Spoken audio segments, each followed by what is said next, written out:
One SK News.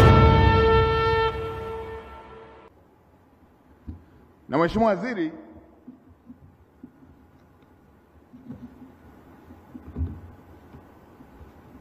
tumeweka na sheria.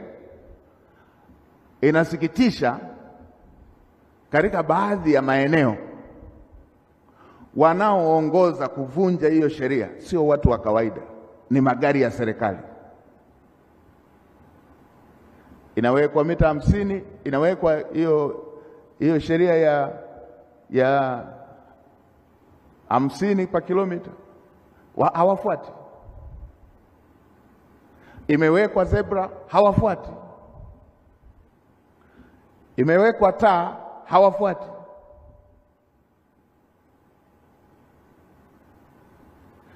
Na wao ndio waliopendekeza mapendekezo ya sheria hizo. Bunge limetunga sheria hizo baada ya serikali kupendekeza. Wavunjaji wakuu wanakuwa wao wa serikalini.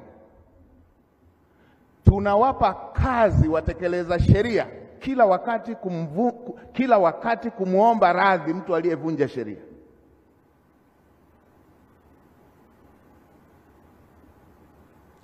Mheshimiwa Waziri, kaeni kwenye sekta. Kaeni sekta zote, wadau wote wanaohusika. Wizara ya Uchukuzi, Wizara ya Mambo ya Ndani, jeshi letu la polisi na wadau wote hawa watumiaji wa barabarani. Kama tunaona mita zile tulizoweka, vibao vile tulivyoweka vya 50 vimepitwa na wakati, tuvibadilishe. Kama tunaona vimepitwa na wakati, tuvibadilishe. Kwa kuwa sisi inawezekana viliwekwa wakati barabara ni za vumbi, labda hiyo ndio iliwekwa hiyo. Kama haitekelezeki, tuibadilishe, tuweke ile tunayotumia. Tusiwe na sheria ya wananchi wa kawaida na tusiwe na utaratibu wa serikali wa serikali kupita.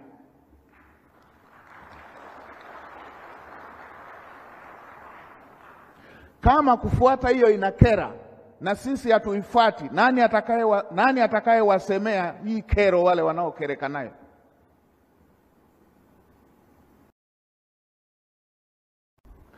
Kama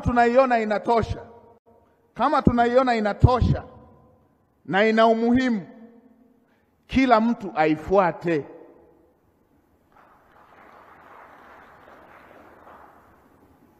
Huu utaratibu wa kuwa na sheria kwamba hii inawakaba tu watu wa kawaida na haiwahusu serikali, kama tunataka hivyo tuandike kwenye sheria. Inaudhi mtu amebeba mgonjwa, anafuata sheria, alafu mwingine yeye anapita tu kama sio nchi yake, kama yeye ni mwingine kabisa.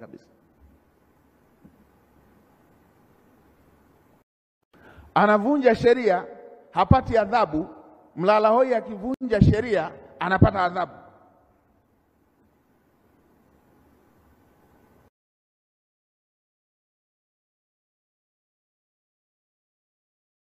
Eleza sheria, kuwaomba radhi watu waliovunja sheria.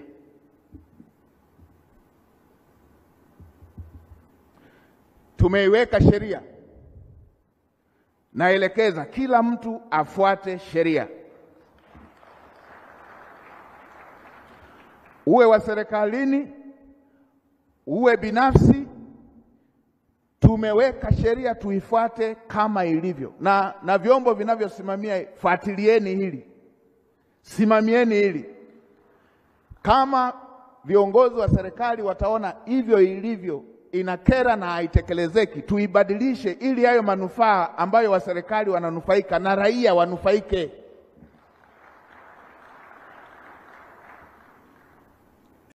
One SK News.